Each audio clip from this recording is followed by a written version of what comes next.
Hello guys, welcome back to my channel easy math concept. आज के video में हम एक बहुत ही इम्पोर्टेंट टॉपिक डिस्कस करने वाले हैं। आप सभी को पता है कि कुछ ही दिनों में जीटीयू के एग्जामिनेशंस जो है शुरू होने वाले हैं और सेमेस्टर 7 के जो है एग्ज़ाम का टाइम टेबल भी डिक्लेयर हो चुका है। इस आज के वीडियो में से हम जो है इम्पोर्टेंट क्वेश्चंस जो है जीटीयू के for the upcoming semester exam, that is semester 7 exam R&AC subject का जो है इम्पोर्टेंट क्वेश्चन चैप्टर वाइज देखने वाले हैं। तो ज़्यादा देर न करते हुए वीडियो को शुरू करते हैं। और अगर आप मेरे चैनल पे पहली बार विजिट कर रहे हैं तो प्लीज़ सब्सक्राइब कर दीजिए और नोटिफिकेशन बेल आइकन प्रेस कर दीजिए ताकि आपको रेगुलर नोटिफिकेशन और अपडेट्स मिलती रहे। तो चलिए शुरू करते हैं वीडियो को। सब्जेक्ट का कोड है 31711918, that is R&AC refrigeration and air conditioning subject है। इसमें मैं आपको सिलेबस दिखाऊंगा और बताऊंगा कि आपको कौन कौन से चैप्टर पहले प्रिपेयर करने हैं और कौन से आप बाद में प्रिपेयर करने हैं और कौन से आप जो है स्किप कर देंगे तो भी आपको ज़्यादा इश्यू नहीं आएगा। और इसके बाद हम और भी कुछ सब्जेक्ट्स इम्पोर्टेंट सब्जेक्ट्स जो है लेने वाले हैं। तो आप चैनल को इसी वक्त सब्सक्राइब कर देना और अपने फ्रेंड्स तक ये वीडियो ज़रूर से पहुंचा देना ताकि उनको भी हेल्प हो। और अगर आपको कोई और सब्जेक्ट या सेमेस्टर या ब्रांच के MCQs चाहिए तो आप इम्पोर्टेंट क्वेश्चंस चाहिए तो आप मुझे कमेंट बॉक्स में या तो फिर पर्सनल मैसेज या तो फिर इंस्टाग्राम पे भी DM कर सकते हैं। तो सारे का लिंक आपको जो है डिस्क्रिप्शन में अवेलेबल हो जाएगा। देन शुरू करते हैं। तो फर्स्ट चैप्टर है introduction and refrigerant, second is air refrigeration, third is compound compression VCR system, then absorption refrigeration system, then next is refrigeration system components, then next is human comfort and load analysis, and seventh chapter is duct design and air condition, and the last chapter is air conditioning system। तो ये total आपके 8 chapter है जो R&AC के syllabus में दिए गए हैं एज पर GTU एग्ज़ाम। आपको यहाँ पे देख लेते हैं third chapter, fourth chapter, fifth chapter, ये तीन बहुत ही इम्पोर्टेंट चैप्टर हैं।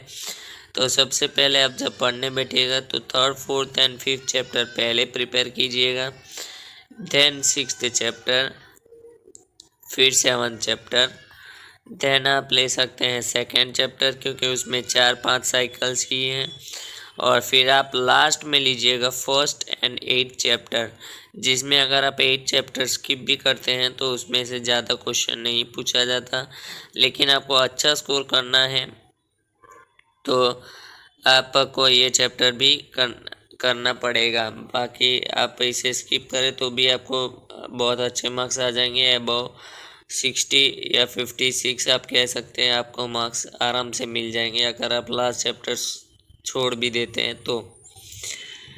फर्स्ट चैप्टर है इंट्रोडक्शन एंड रेफ्रिजरेंट। इसमें अब बताया कि रेफ्रिजरेशन की ज़रूरत क्यों पड़ी, एयर कंडीशनर की ज़रूरत क्यों पड़ी, एयर रेफ्रिजरेशन और एयर कंडीशनर में क्या डिफरेंस है, फिर recapitulation of desirable properties of refrigerants, फिर secondary refrigerants, future industrial refrigerants, मतलब अभी किस किस रेफ्रिजरेंट यूज़ हो रहा है और उसके कारण क्या क्या प्रॉब्लम आ रही है जिससे हम फ्यूचर में दूसरा रेफ्रिजरेंट्स भी यूज़ कर सकते हैं। तो यहाँ पे आपका फर्स्ट चैप्टर कवर हो जाएगा। Then second is air refrigeration. Air refrigeration में है aircraft refrigeration work and analysis of simple. इसमें बहुत सारे 2-3 टाइप के साइकिल आएंगे, that is simple, bootstrap, reduced, ambient and regenerative. ये 4 टाइप के जो है अलग अलग मतलब सिस्टम किए गए थे, तो वो आपको पढ़ना है। Then next is high pressure multiple evaporators, high pressure valves and with the multiple expansion valve without flash intercooling, analysis of 2 evaporator with flash intercooler. Flash intercooler के साथ 2 इवेपोरेटर लगाए तो क्या उसमें चेंज आएगा, वो आपको पढ़ना है। फिर multiple expansion valve cascade refrigeration system, ये है हो गया third chapter, that is compound compression VCR cycle. Then next chapter is absorption refrigeration system. उसमें प्रैक्टिकल H2O NH3 साइकिल, फिर LIBR that is lithium bromide water system, उसकी working, फिर उसका HX diagram, फिर सिंपल कैलकुलेशन बेस्ड न्यूमेरिकल्स भी आएंगे इसमें। फिर थ्रोटलिंग किसे कहते हैं, थ्रोटलिंग इफेक्ट रहता है, उसका क्या मतलब है और उसका क्या यूज़ है वो भी पढ़ना है, that is in fourth chapter.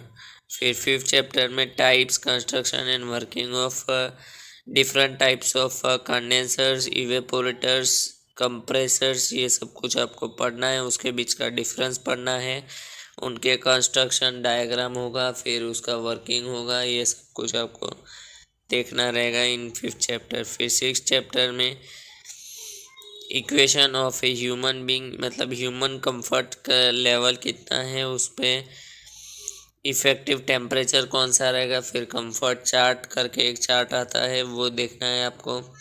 Factors governing effective temperature, selection of outside design conditions, ये सब कुछ तो है। फिर instantaneous cooling load, instantaneous heat gain, ये सब भी आपको पढ़ना रहेगा, ये सब कुछ इम्पोर्टेंट टॉपिक है इसमें। Then seven chapter is grills outlets application location requirements of air distribution system. Air distribution के लिए कौन कौन से ग्रिल्स आउटलेट्स लगाए जाते हैं। Classification and economic factors influence duct layout के जो है इन्फ्लुएंस डक्ट लेआउट के क्या क्या फैक्टर्स है जो आपको ध्यान में रखने हैं, वो सब कुछ इसमें दिया गया है डक्ट डिज़ाइन करते वक्त।